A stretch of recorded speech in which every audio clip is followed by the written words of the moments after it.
Alrighty, welcome everyone. I'm super excited to be here today. My name is Sam Morse, and I'll be giving you guys a quick little presentation and intro on what it means to be in esports.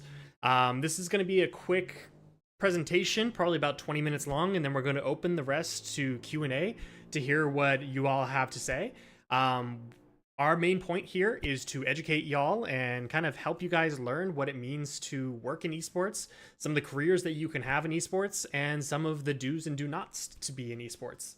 I want everyone to remember here as well that esports is a holistic avenue. There's a lot of different ways that you can get and be a part of esports. It's not just esports, it's the gaming industry as a whole. But without further ado, I also wanted to introduce really quick Brendan, who is also my coworker from Space Station Gaming. We help run Airlock, which is the broadcast and production branch of Space Station Gaming. And as such, Brendan does a fantastic job with marketing, reaching out to agencies, influencers, and he'll be here to help co-present. Do you want to give any quick intro, Brendan?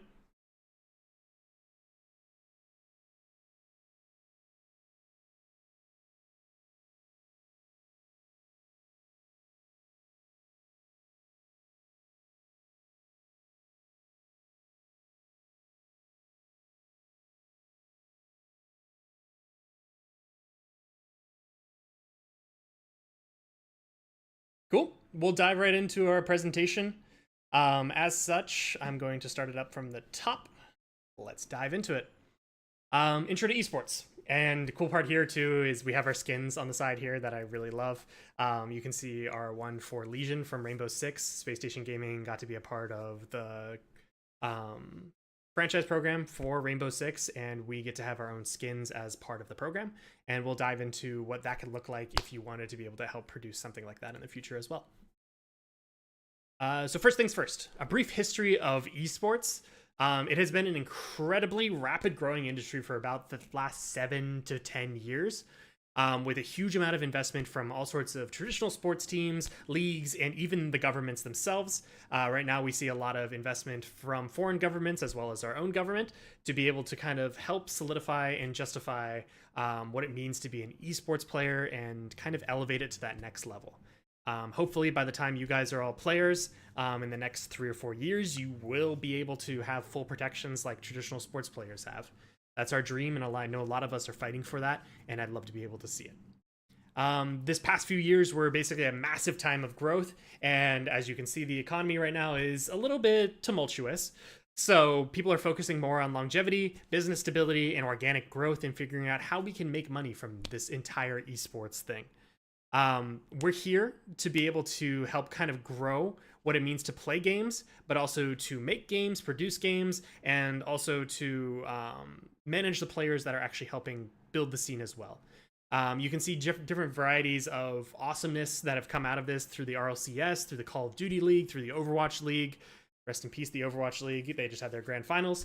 And now teams are beginning to kind of take a pivot and focus more on those like live events, host in-person events. If you got the chance to come out to the Salt Lake City Halo Championship Series event, you would have been able to see a lot of what it means to host an in-person event and have it at that huge scale and caliber. Even with this, with the Ken Garff program and Ken Garff Esports, we're super excited to see more involvement within high schools and colleges and what the future of esports can look like by helping you guys learn and empower you guys to be a part of esports. Of course, there's all sorts of trendy games, and every game that comes out will always be the next big esports title. CSGO 2 has just recently come out, but Valorant has been the main esports that people have been loving. If you got a chance to see the VCT Grand Finals, it was absolutely incredible. They took over a huge stadium in LA and filled it with, I think it was close to like 10, 15,000 people just easily overnight. And it was an incredible experience, easily tens of millions of dollars in budget dedicated towards building something like that. So the money is here, and finding a job may be a little difficult right now, but we're here to help you navigate what you want to do. Cool. With that, there is a whole lot of careers in esports right now. With each one of these, this is my little web that I like to call of professional careers that you can take in all of this. There is anything from being a player itself, but to also just being like a lawyer and helping with like player rights and defending the players from and getting their prize pools and stuff like that, to more of the commercial side of this and the sales side of this. But there's also the IT side of this, of helping people with like networking, the light engineers, the sound engineers, some of the broadcast technicians and stuff like that. Finally, there's communication, everything that you could see within an actual sports team, you will see here. There's health and management and performance management of like figuring out who's the best players, how can we train them, how can we grow them, how can we make sure that they are not getting carpal tunnel. So if any of these careers are interesting to you, drop it in chat and let me know, and we'll definitely get back on the other side of this and talk more in detail with each one of these if any of them are specific interest to you or your students. There's also the third party side of this as well, of services and events organization, and that's kind of where Airlock comes into play, of like helping execute on events and helping to be a referee at the event, being an observer, being like a runner for various talent people. It's also a matter of like helping with broadcast distribution and building out merch and apparel and facilities, and there's a lot of really cool things you can do here. And as well as that, there's also the game development itself, of working for one of these major game developers like Riot or Psyonix or Epic Games, to be able to help them create the next Fortnite, create the next Rocket League, create the next Smash Bros. You could work for Nintendo and be a principal game designer on there if you decide to go down that route. The sky is the limit, and there's so many different ways that you can remain involved within gaming and all of basically esports as a whole. I want you to mainly focus on reminder that this isn't just esports. Esports is probably like the top of the top. You got like 1% of all the players and 1% of all the people that work in like gaming that are working for esports and esports organizations. So finding a job within esports is an incredibly difficult situation, but it is doable. I just encourage you to broaden your horizons and look at the holistic view that is gaming as an entire industry. And you will find a lot more safety, security, and overall just good working environments outside of esports and within esports. But just think about, what if you want to be like a game developer? What if you want to be in charge of like physical therapy for these guys? What if you want to be a caster? I know a lot of you guys are coming into this wanting to be on-screen talent, but candidly, that is a difficult situation, and you're going to be a contractor for a long time. And we'll dive into some more of these challenges as we get into this presentation.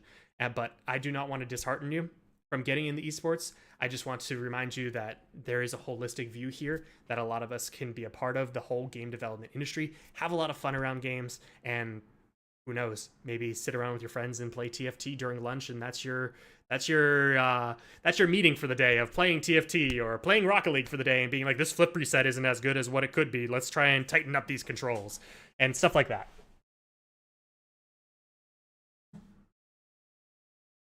So opportunities, we kind of dove into this a little bit. You can see the VCT Grand Finals in that upper right-hand corner. They had an incredible stage that was completely built out with the awesome trophy that was the hourglass feel. You can see our HCS photo of showcasing what the event was there. We had cheering crowds. I think we had close to 4,000 people come out to that event. So these are full houses with very furious and fun fans that are enjoy coming out to these events and are incredibly passionate. And I can't tell you how rewarding it is to hear everyone chanting SSG, SSG as we're like winning on the front stage. And those moments are what we strive for the most as event producers in this, and it excites me like none other. With this, there is a lot of chances for growth as the industry is growing. Like I said, we're an emerging industry. Games saw a huge return on investment through during COVID, when people only could sit inside and play video games. So this industry is only growing. It's here to stay. And there's so much that you guys can do that is adjacent to esports and gaming as well. Don't be afraid to experiment. If you want to be a pro player, now's your time. Most pro players are within the age of 16 to 24. Once you grow over that 24, your reaction speed starts to decrease. So it's pretty rare for players, unless they have a lot of really good social media influence, to be able to sit past that 24 age. So do think long term when you are thinking about a career here. If you want to be a pro player, just make sure that you have a backup career. Make sure that you're pursuing some sort of education, going to college and getting a degree alongside that, so that once you're done and you retire at the age of 24, you have a viable long-term career. Yeah. Diving into this again, all the opportunities here. There's 3 or 4 different ones that are pretty core to where people start to succeed and where they start to apply. There's game development. So if you like programming, toying with game development software, animating, if you enjoy Unity or tinkering around with Unreal Engine, if you have that mind for analytical programming, as well as or if you're artistic and enjoy 3D modeling or even 2D modeling and pixel art, game development is a great home for you to be within esports and gaming. You don't have to be in charge of marketing. You don't have to hyper socialize. You can focus on designing that one tree that needs to be perfect for this level in this environment for 2 or 3 weeks. And the University of Utah has a fantastic program for game development, and it's a pretty easy feeder program to be someone from Utah to go into University of Utah, get into that game development where you'll learn to make, play, and compete in games as well. They have their varsity esports program, so you can be a player at a varsity level at the same time of you developing these games. Once again, going back to that perfect mesh of getting a degree for your long term while also pursuing a chance to be a pro player. Teams and organizations. This is the core of esports. Most esports organizations, you'll see them, they're the Cloud9s, the TSMs, the Fanatics, and all of these big boys, or Space Station Gaming in this case too, of people that work at these organizations, handle a lot of the marketing for these events, and manage the players. We'll have a second session that will get into more details here, and we'll have a panel with the COO of Space Station as well as the general manager, answering questions back and forth on what it means to be a part of one of these teams and organizations, and what it means to be a part of Space Station Gaming. If you're a student that's within Utah, which I'm assuming most of you guys are watching this, there's always chances there to be a part of Space Station Gaming whenever we're hiring, and we'd love to be able to network with a lot of you guys who are passionate about being a part of a team and an organization. Next part. This kind of hits into what Airlock does and what Broadcast does, and a little bit of what the tournament administration does that involves that. League operations. So league operations is anything from like this Ken Garff Esports League that we're running to anything like VCT where they run their entire season. It's a lot of tournament administration. It's a lot of making sure that the players are doing right by the league. It's a lot of officiating matches.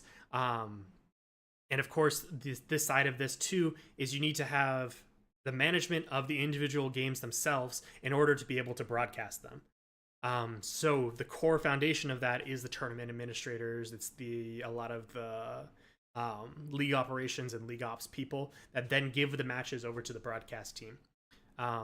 And this is basically anything that you'll see with like HCS. This will be VCT. This is RLCS, so Rocket League Championship Series, Halo Championship Series, the Valorant Champions Tour. A lot of champions in all of this. But it can also be a lot of like middle ground solutions too, of like T2 and T3 scenes that are happening.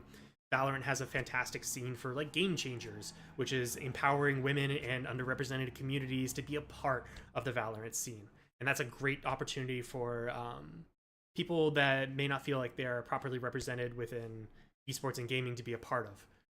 There's also stuff where like Rocket League had their CCA series, their College Carball Association, which is their whole collegiate league. And I've had a lot of friends that have grown up through that scene and have had awesome opportunities to cast, broadcast, be a tournament administrator, to learn how to run the operations themselves for these. And collegiate is a great place for a starting ground for a lot of people that want to just get in and get their hands dirty and learn. Agencies. This is the one that I personally have the least experience with, but agencies are basically the bread and butter of the connecting fibers between all sorts of brands, talent agencies, and just people to be a part of, to talk to them and contract them for various leagues, tournament administration, for organization. If a team wants to be a part of or wants to work with a content creator, we go through an agency. There's a lot of people that can work at these individual agencies, and it's anything from salespeople to actual people like managing the marketing of these campaigns. If you are super creative and if you enjoy talking to people and you enjoy managing projects, agencies are a really good home for you. It turns into a lot of selling and talking about your content creators, selling and talking about your brands, and being a part of these strategic operations to expand the presence of the content creator or the brands and the agencies involved. More opportunities. This is where we get more granular with a little bit of the creative side of things. We talked about game development, we talked about agencies, we talked about operations. But with this as well, there's also the events that go around each one of these. Those events don't just pop up. You need to plan the venues. You need to plan what the decorations are going to look like. You need to plan who's going to be on stage. And if you have a keen eye and attention for detail, event planning and management is right there for you.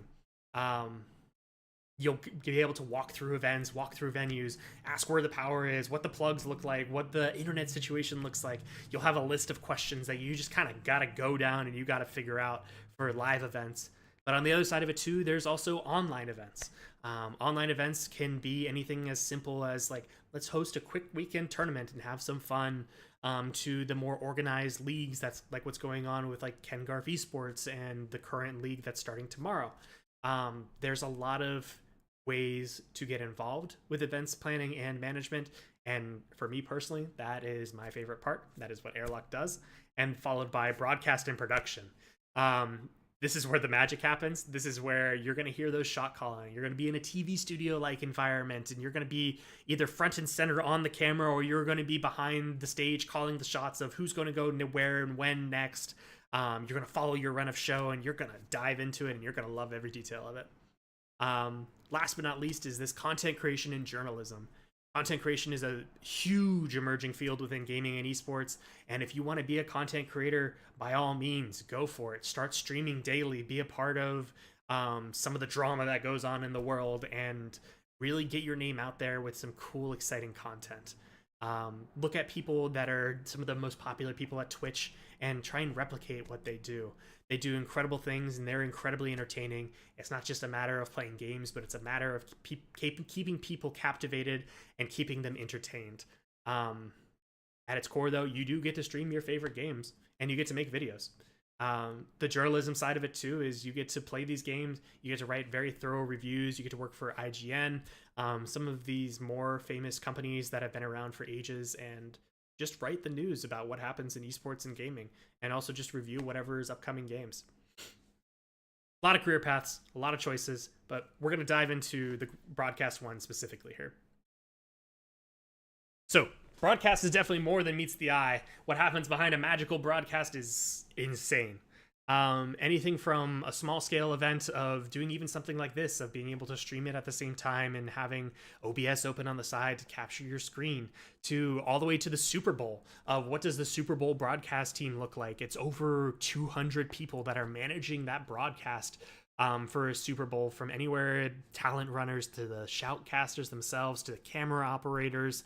Each one of those cameras usually needs their own isolated camera operator, and you need replays, and you need a TD to cut between the scenes. You need producers, you need an executive producer, you need a stat guy. It just starts compounding incredibly quickly, and every one of those roles is a role that's for hire, and you can be a part of one of those roles if you work hard enough. Yeah, and you can see in the corner right there too, from the Catalyst studio up in Davis County, that was from our Spartan Snowdown. We had the privilege of being able to work with all sorts of professional esports teams to host a $50,000 event of people coming through and competing for their share of that money. It was a whole lot of fun. And there's a lot of different opportunities to get involved with this that is even outside of esports. If you want to get into broadcast, working sports games up at the U, if you're over by Weber State, they're also good. BYU has a fantastic program for sports broadcasting. A lot of these skills are super transferable. If you want to go look how to do camera ops in basketball, it just becomes a matter of, do you want to do camera ops for Valorant? There's a lot of cool stuff there. Reminder as well, feel free to drop any questions you guys have in chat. We'll be getting to those at the very end. Super excited to be able to talk with you guys. That can be either in Twitch chat, that can be in YouTube. You can also do it in general or in the chat for this specific seminar. I see a lot of you guys are already chatting in there as well. Super excited for this. Let me take a quick breather and go through them real fast. So we've got a question from Twitch. Streamer has been an interest for a while, but I wouldn't know how or where to start. That is a great question. It is a difficult situation, and I think just diving into something you love, make sure you're passionate about it, because you're going to be talking about that every day for the rest of like the next 3, 4, 5 months. And you can change games, but it can be anything from talking about how you love Valorant and talking about your gameplay of it. Of I want to take this. You need to take this corner like this. You need to, and you can do more of the coaching side of it, or you can just play it and have fun and invite your friends along the way and just make it a very merry gang of just people that have fun with you and create entertaining content with you. You can look at people like what Offline TV has done. You can look at even different organizations like OTV, or One True King, sorry, OTK. And they've created a gang of people around them that have fun and they create unique content, but they don't just game. They can do a lot beyond just that. I know for a fact I've seen friends that have even started like talk shows about like financing, and they pop off. And it's just a matter of finding your niche, finding what's entertaining to you, and finding what you love, and then broadcasting to the world that you love it. Starting a platform on TikTok is great right now. It's those 30 seconds of super digestible content. Follow whatever's the trend and have fun there. And Instagram, you can just repost a lot of that same content. Yeah. Let's see. Would like to get into the lawyer side of it. Really? Okay, that's the first. It's very rare that I hear that. There's a couple of people that do some cool work with it. I think there's literally someone on Twitter named the Esports Lawyer. He has some pretty good tweets in regards to like player ethics, how to protect the players. He runs a lot of like the player association side of things too. I'm pretty sure when the League of Legends Championship Series had to rally and create a union to basically protest against Riot, he was right there at the front lines, telling them what their legal protections were, and it was incredible to watch. If that's something that interests you, it's definitely more niche, but I would highly suggest going down the full path of getting a degree in pre-law, I think it is, and then getting your actual passing the bar, becoming basically a full-fledged lawyer, and look at classes that are dedicated more towards players, like traditional sports players and representation for sports players. There's also the agency side of things too that you can explore, of like handling contractors for, or handling contracts in the legal side of what it looks like for a content creator's contract, stuff like that. Really cool stuff. If I become a streamer and a video maker, would it be better if I focused on a particular game like Super Smash Bros. Ultimate, or would it be better to be a variety streamer? That's a hard question. You could go either way, is my TLDR on this. It just depends how you want to do it, and if you are a variety streamer, I would suggest looking at someone like Moon, who does a fantastic job of like bouncing between each one of the games, but he also has a way of like keeping his community enthralled and a part of his community, and not just a matter of fans that are a part of Valorant and love Valorant. Like you can see like even stuff like Shroud, where he plays specifically only FPS titles. And that might be a little bit more variety, where you can focus on like Valorant, CSGO. You can even expand out to COD, where it's like you can transfer those skills and be at a high level for all of that while being entertaining. But at its core, definitely focus on being entertaining first. Find a way that you can have something super fun. Jinxie is a fantastic example of, he's just gone completely over the top with his content. He goes so crazy that he even like kicks his camera off of his the top of his monitor, and it's just crazy entertaining. He has a role on his R's too that people are always talking about. Just these unique little hooks that people can latch onto, question, and get chat engaged about. Yeah, I think that would be my tips for content creators. Will Overwatch ever be done? What do you mean by will Overwatch be done? Are you talking about as a part of this Ken Garff Esports program? Because if so, that is a great question, and that's more dedicated towards Audra and the team here. I cannot say otherwise than that. But the Overwatch League Grand Finals was absolutely fantastic. I would highly suggest watching it.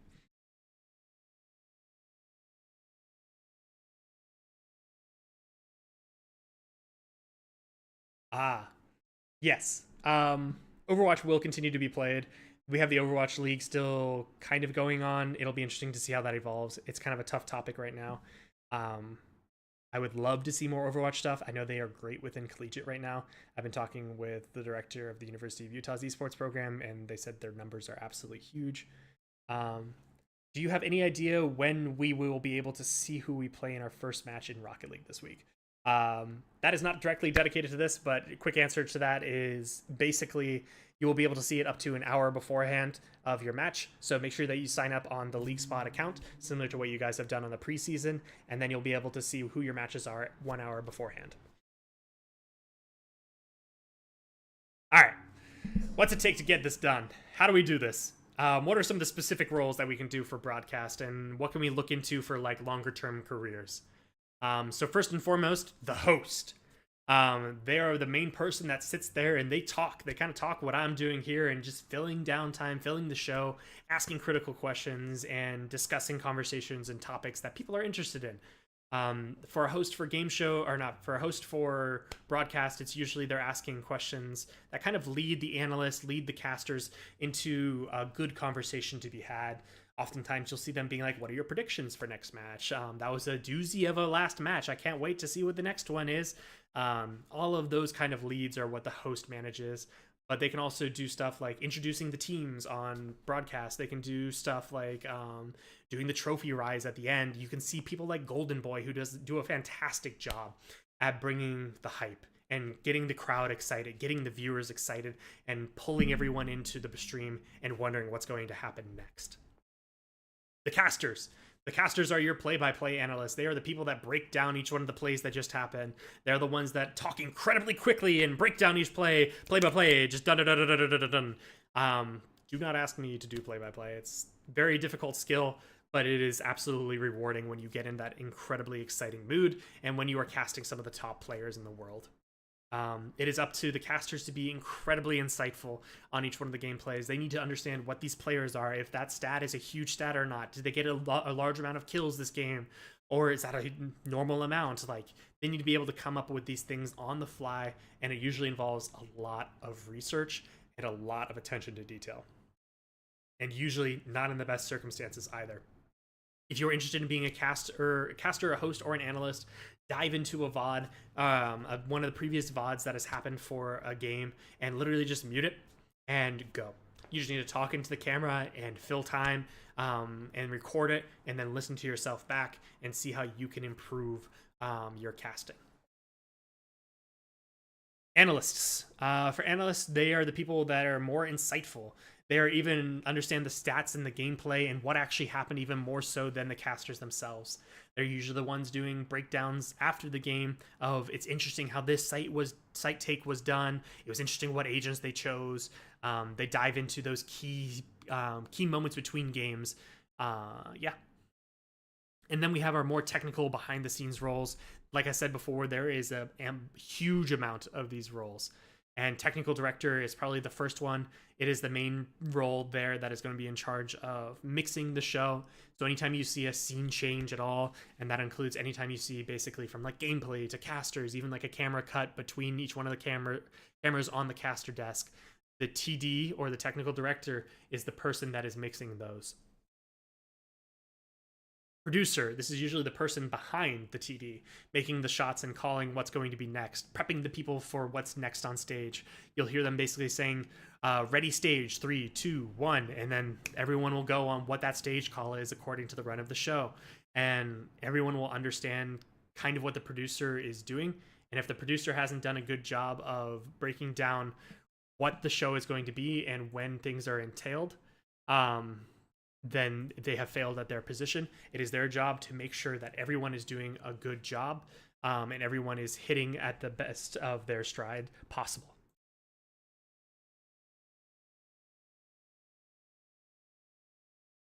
Graphics. My personal favorite role, this is kind of split into two different roles. One is the graphics for actually changing like the lower thirds, changing the informational graphics, providing assets to the analyst, the casters, the host to help them tell their story. It's a lot of mind reading to understand what was really cool. Oftentimes graphics people have to be just as insightful as the casters and the analyst in order to know what stats to present in an interesting and intriguing way. Alternatively, before the show, there is graphic designers who are in charge of creating the actual broadcast packages. All of the pretty things that you see happen on screen have to be made by someone. And if that is something that is interesting to you as well, that's something that's super fun to get into. Designing broadcast packages is incredibly intense, and difficult process. But if you are a go-getter and absolutely love to dive into the technical aspect of graphics as well as the design aspects, look into being graphics operator. Some of the popular softwares that you can look into are vMix, OBS, Expression, and then Cryon. Expression and Cryon are like more of the high-end ones. And if you want to learn how to integrate graphics on there, they have fantastic classes and resources online for you to be able to look at that are all free, as well as vMix. You can look on vMix's YouTube for free classes and seminars. Observers. This is a very unique thing to gaming and esports. For observers, they basically are the camera operators for your in-game points of view. So instead of for football, where you're going to have a close-up on that on first down kind of situation, you're instead going to be either a first-person observer, which is going to jump between each one of the player perspectives and showcase who they're shooting at, what they're shooting at, and how they're shooting. Or a cinematic observer, which kind of flies around and showcases more of the top-down views and more of the, like, where did that smoke land? How are they taking this site? How can we show, like, this wide angle of things? To break down for the viewer to understand how they just took the site and tell that story. Observers are key in being able to tell the story, and a TD and the rest of the show are only as good as the observer. There's a lot of opportunities to get into observing. You can hop into a casual Valorant game. You can hop into a Rocket League replay and just get your feet wet and learn how to do basic observing and learning the controls. But at its highest level, it's a matter of working with your team, coordinating with your TD, once again, to tell that story, to understand how the players are going to play, and be able to showcase how they're doing in an effective and flawless manner. On the other side of that, there's replay operators. Replay operators break down the play-by-plays. They showcase what is really unique and cool about what just happened. They'll slow it down, they'll speed it up, they'll put together a package of maybe 10s did a 5k this round, 3k next round, 2k the round after that, and you'll put together a full package of that for the casters and analysts and hosts to talk over. Replay operators do a fantastic job of condensing what is most interesting and intriguing about the event into quick 30-second to 90-second packages. And it's incredibly challenging, incredibly technical, and requires a lot of actual dexterity of switching between the controls, clicking a bunch of buttons, and being able to collect all of these clips and trim them down within a matter of seconds when it comes to instant replays. If there's anything that someone would like me to dive into more, I think I did a pretty good job of diving into the specifics of each one of these. But if you would like me to dive into one of these roles and kind of showcase some examples, there's also like broadcast engineering. There's also like actual camera operators. There's a lot of things in this that you can be a part of and you can contract for. And I would highly suggest looking at like volunteer positions at various events across the country. Look at stuff like DreamHack. Look at stuff at PAX. Get on the radar of some of these organizations and some of these teams, and just be a part of events and learn what you really love. Some of the most valuable people are the ones that start from the ground up and like learn what it means to be a tournament administrator. Yeah, also with this as well, there's a great opportunity to try out for the Spring Celebration broadcast team, and we'll get into that more in I think our third session as well, for casters and broadcast technicians and stuff like that. Great places to start in the scene, and it's a great time for you to just get your feet wet and really experiment with stuff and find out what you love. Because if you learn from the ground up, you will be unstoppable once you hit the higher echelons. Couple of success stories. So we've been around the block a couple times. Me and Brendan have been in the scene for I think 5 to 7 years. We've seen a lot of people that have come up from high school, beginning of college, freshmen, and do fantastic stuff. Previously, we helped run the MSI Student Broadcast Initiative, and that was a training session where we were able to take 24 people that had no experience with broadcast whatsoever, educate, train, and empower them to seek new professional opportunities. And by the end of the program, we had 95% of the people basically graduate from our program and find a job right away. That last 5% was people that didn't want to do esports, and that's okay. If you get into this and you find out that you really don't like the pressure, that is perfectly acceptable. Just make sure you have a fallback and you are going to school, and once again, you get that degree and you pursue high school, college, and you graduate, and you can shift careers if you really want to. There's a lot of options here. Gompers was a great example. She was a student superstar that we helped build from the ground up, and she was able to do all these awesome collegiate opportunities and leveraged it to be able to cast on the VCT stage along people like Mimi and Days Dreams. Like, it's really cool. Days did a fantastic job as well of being able to observe basic college matches, and then she worked for Knights or Knights Arena, and then she worked for a bunch of other different organizations up till then, and finally worked her way up to be the best point of view observer for VCT, right alongside people like Yeti and Prezi and Sapphire. All of these people are fantastic. Sabrina is an interesting example. She built her collegiate program from the ground up at University of California, Riverside, and went and worked for even stuff like Valiant, the LA Valiant for the Overwatch League team, and has now become a brand manager for Riot with TFT and League of Legends. These success stories are everywhere and where you can be a part of. Once again, just get involved, get out there, find like-minded people, and build awesome stuff, and you will be able to reach for the stars. Rehashing kind of everything we talked about here, be curious, be bold. Esports and gaming is slowly getting more and more resources for learning and development than they have ever had before. It's a great time to get into it and really just learn what you want to do and how you can do it. Don't be afraid to try new things that challenge you. If you wake up every day and you're a little bit scared, that's okay. That means you're growing, and that's fantastic for you to be able to do.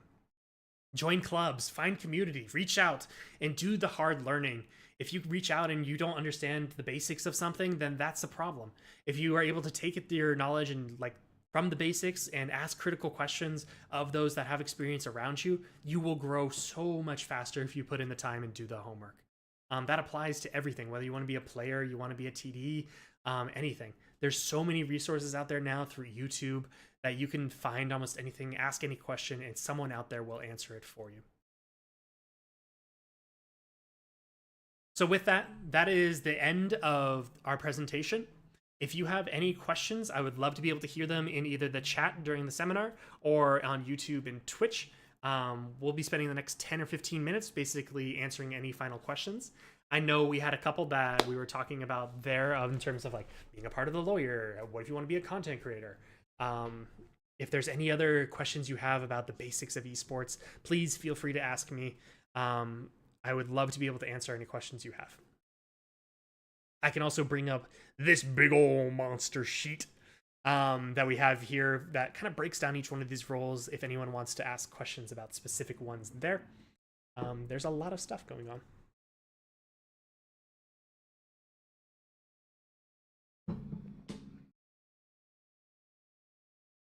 Once again, I encourage you to look at stuff like DreamHack packs. Those are great events that people can get their foot in the door with. They have a lot of volunteer opportunities for basically working at like a tier 1 broadcast production. So, fantastic place to start.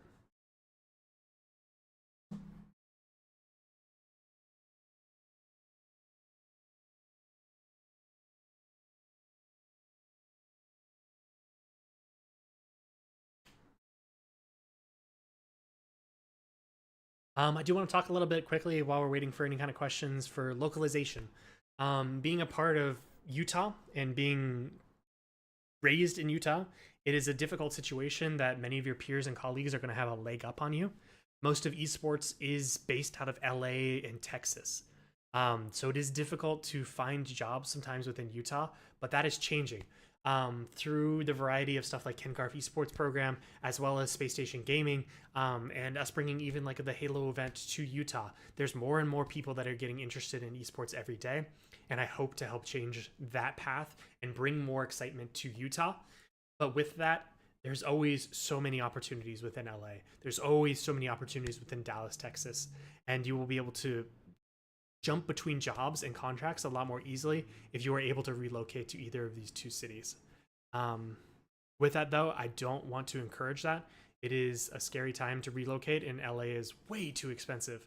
But it is worthwhile visiting every once in a while, meeting new connections out there, having lunches with people, and like making connections within the industry, and having a chance to go out to these major events and just talk with people. Most people in esports are super excited to talk to the next generation of people, and you can be that next generation that people are excited to talk to. Networking. Yes, so what Audra said, it is super important in this industry. It's important in every industry. And the more that you network, or your network is your net worth, is what everyone always says. And that's pretty stereotypical and true even here. The more connections that you have, the more that your personal worth is to someone else, and the more that you can haggle for. So just think about that. I see 3 people typing questions. Oh, now it's several people.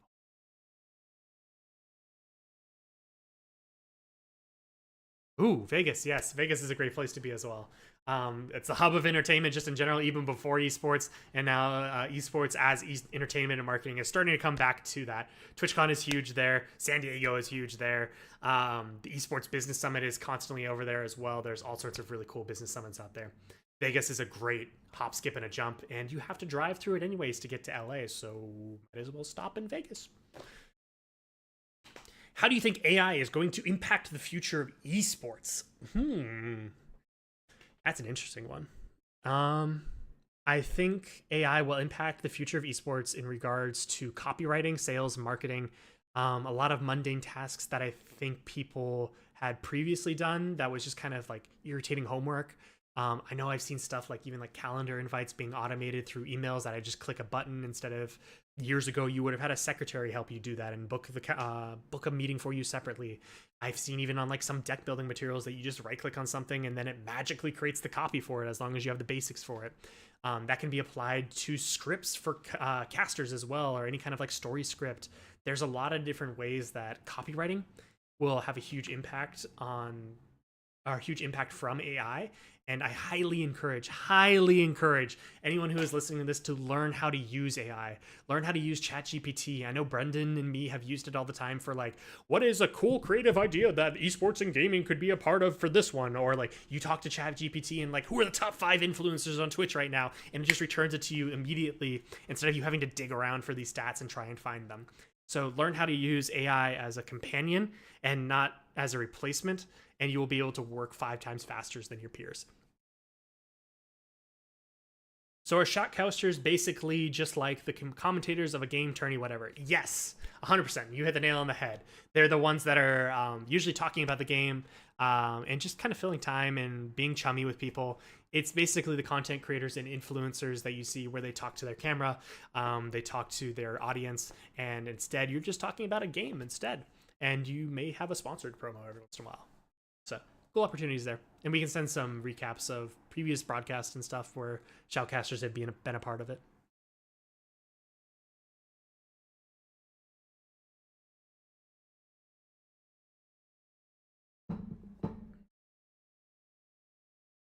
We got any more questions, Brendan?